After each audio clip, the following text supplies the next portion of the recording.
Hi guys, thank you very much for taking up your course How to Become a Digital Nomad. I hope you will find this useful. This course is prepared for you by Rock Paper Copy, and this is based on my personal experience because that was my dream one day to be free and to have a job that will allow me to travel and to make money online. So I'm not restrained with with working hours or with the same location and so on. So if this is you, that this course will show you how to do that step by step, because this is doable.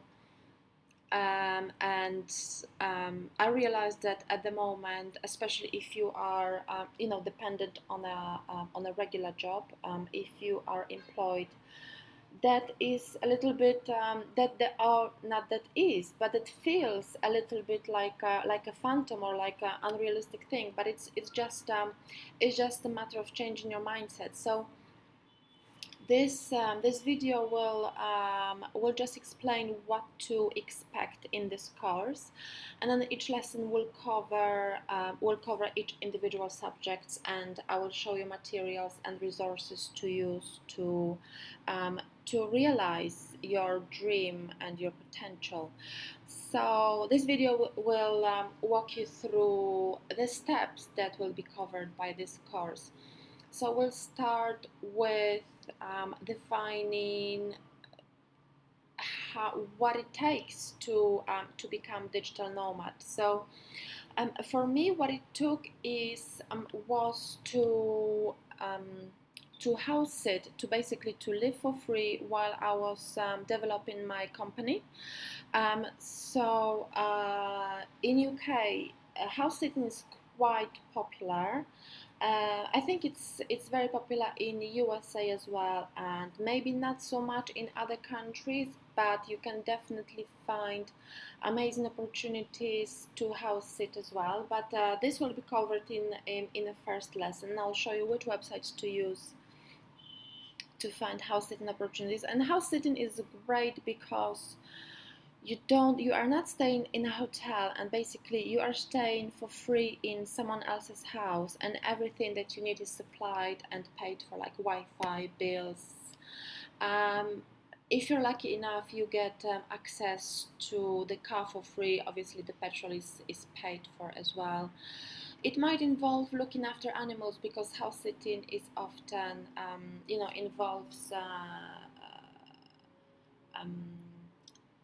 going to someone else's house when they left for the holiday, and because they've got pets behind, obviously they need someone to look after them, especially with dogs. But I'm focused on this topic a little bit too much at this stage of our journey, because this is just an introductory video. So yes, so the first video will be about accommodation possibilities, house sitting, and so on.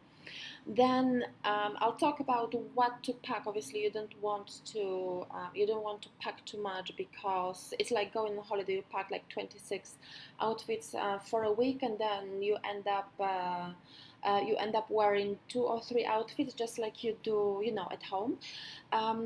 So we'll focus on which items you definitely will need, or which items you don't need, and what kind of bags really work, because obviously when you will be house sitting, you will be moving sometimes every few days. So you need bags that will give you mobility, jumping from train to train and so on. It's a little bit scary, but it's definitely doable, and you have to have this vision in mind that it's just a temporary solution, and it's not forever. Like for me, it took only like about I think a year, a little bit over a year. I think I was house sitting for 8 months, and then the last assignment was for 3 months ongoing. So that was my last assignment. So it took me, it covered 1 year and 1 month. I think my math is rubbish, to be honest. 8 plus 3 is 11. So yeah, about 11 months. Okay, and so this is packing. Obviously, the limitations, because you will find that you will occur so many limitations. With me, it was lack of the address, lack of the physical address. When someone wanted to send me a letter, or the address that, when I was launching my website, the address to put on a document, or when I was registering company, so that definitely is tricky. But there are solutions, because people live and work abroad, people travel all the time, and they need some kind of anchor, some kind of address that that will give them this kind of mailbox representation and so on. And obviously, the most important part, how to come up with income ideas. Once you sort these logistical things out of the way, you've got them out of the way, you'll need to come up with ideas how to make money online. Obviously, this is not this is quite tricky, because you don't want to play with selling online. Although with dropshipping, it is more possible to do it even when traveling. But ideally, you want to find something that will fit within your own skills. So something that you actually enjoy. You don't want to do something that you don't enjoy. It's about freedom, and it's about enjoying the whole process, and enjoying this new stage of your life. So you want to leave the job that you hate behind and do something that you love. So we will see how we can delve into our own skills, and see how we can translate the skills that we have into online world, and into making money online.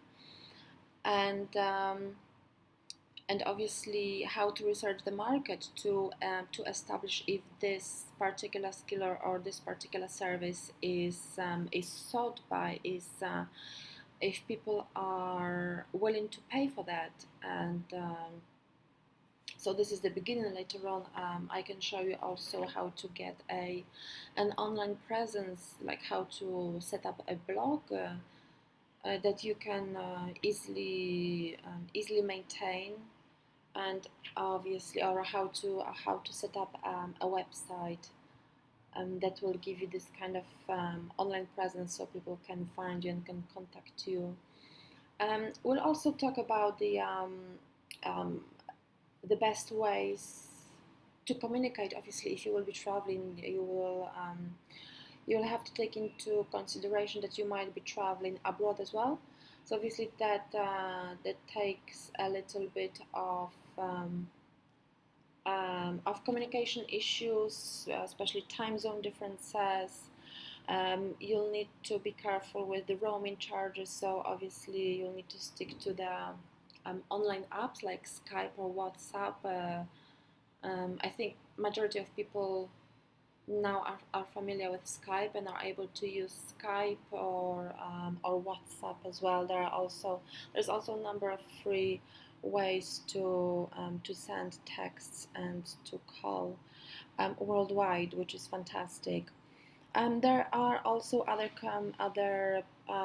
problems, obviously, with the bank. This is no joke. You seriously have to look into setting everything up. I didn't, and I had a massive problem at some point of the journey when I had to travel last minute from Thailand to England just to sort my debit card and my address, because I didn't tell the bank that I'm actually living in Thailand. So it took them over a year to actually realize that my card is being used abroad. Although I found them a few times, and I actually was informing them that I live in Thailand, but I didn't officially change the address or update the address on my bank account. That was my only bank account with my only card and my only access to cash, which was really scary.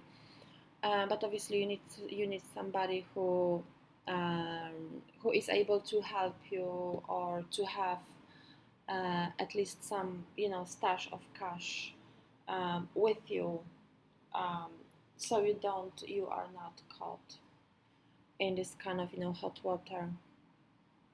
as I was. That was terrible. That was absolutely terrible. So yes, so these will be the topics covered in this course, and I hope you will find them useful. And if you like it, please click like and subscribe to my YouTube channel. Thank you so much. Bye bye.